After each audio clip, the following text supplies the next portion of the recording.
This video is sponsored by Skillshare. Get 2 months of free access to thousands of courses by visiting the link in the description. If you asked 10 people what a suburb is, my guess is that you get pretty similar answers from all of them. They describe them: single-family homes, yards, cars, drive-thrus, low-density development on the urban fringe. Some people might describe the suburbs according to what they are not. Suburbs are not a city with tall buildings, robust mass transit, and busy streets. But these aren't really definitions. It turns out that it's really hard to define what a suburb is exactly. For example, according to one definition, the clips of the suburbs from before were from a city, Phoenix, and the clips of the city were actually all from a suburb, Tysons Corner, Virginia. This illustrates how hard it is to define the term suburb. There'll be exceptions to just about any rule you create. But a good definition is critical. We need to understand what a suburb is because it's so critical to our understanding of urban regions. A suburb can be more or less car dependent or more or less white, depending on how you define the term. These can have big implications to our overall assumptions as well as our policy positions on suburbs. In this video, I'm going to dive into the many ways one can define a suburb. There are lots of different ways to do this, so let's just jump in. Remember back 30 seconds ago when I said that Tysons Corner was a suburb and Phoenix was a city? What definition did I use to make that determination? It's the one we're going to talk about first, and it's called the Census Convenient definition. You'll see why. Here's how it works. When looking at the name of a metropolitan area from the US Census, a suburb is any place that is not the first principal city listed in the official MSA name or one of the other listed cities if their populations are greater than 100,000. So for the Washington, D.C. area, Washington is a city, and so too is Arlington and Alexandria, as they are also listed in the official MSA name and their populations are greater than 100,000. Tysons Corner is actually not even a city in the legal sense, but part of unincorporated Fairfax County. So it's a suburb, despite its urban form that honestly looks more urban than, say, Santa Fe, New Mexico. Santa Fe is considered a city even though its population is only 84,612, below the definition threshold. While it has a lovely urban core, it doesn't have the metro stops and high-rises that some associate with cities. But this definition is built around the idea of centrality, the idea that there are 1 to 3 primary cities that form the core of a metro area. The rest are just suburbs. There are strengths and weaknesses to this approach. It would be hard to argue that the central cities of any metropolitan area are suburbs. The term suburban implies a certain second-tier status to a principal city.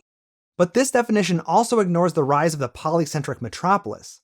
Our urban areas often have more than 3 principal cities. The Los Angeles area has dozens of cities over a population of 100,000. Now, some of them are that big because they are effectively just big suburbs, but others are what most people would call distinctly urban.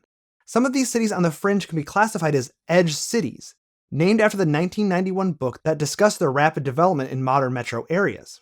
The author, Joel Garreau, was a writer for the Washington Post, and Tysons Corner is one of the canonical edge city examples.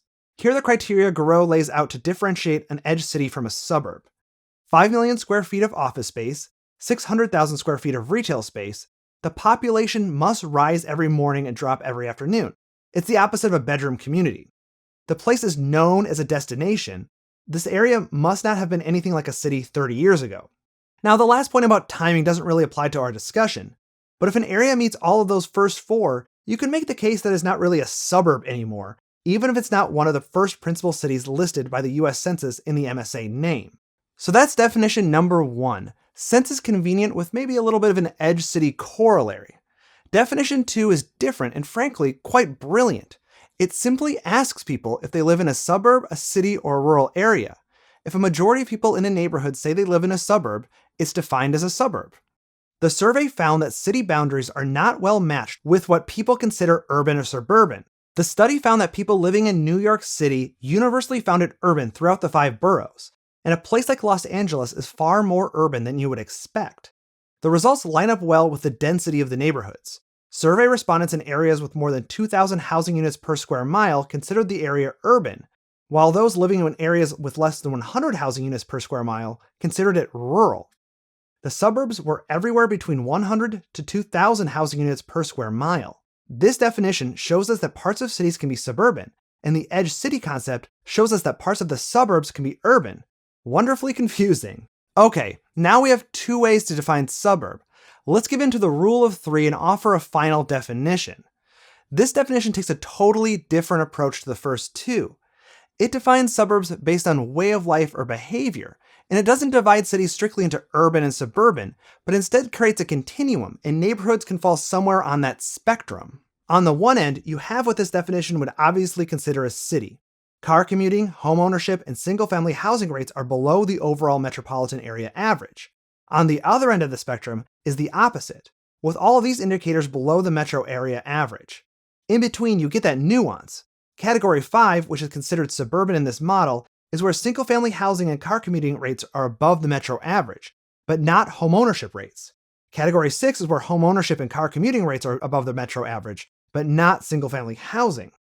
This definition has the benefit of using widely available data to generate the categories, so it's easy for researchers to use it. The downside is that while nuance can be good, it can also add to some confusion. Like, what is the meaningful difference between Category 5 and Category 6, for example, as it relates to urban policy? It's not always clear. Nor is it clear which of these definitions are truly the best. You can actually compare how they categorize neighborhoods in an urban area to see how different they can be.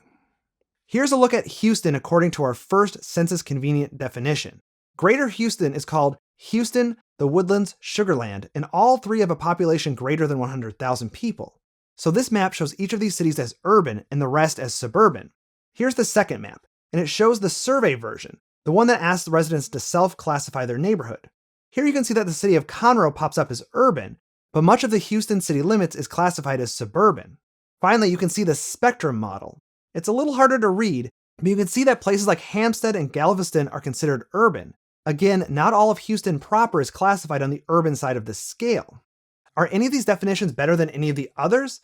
It depends on what data you have and what you're interested in.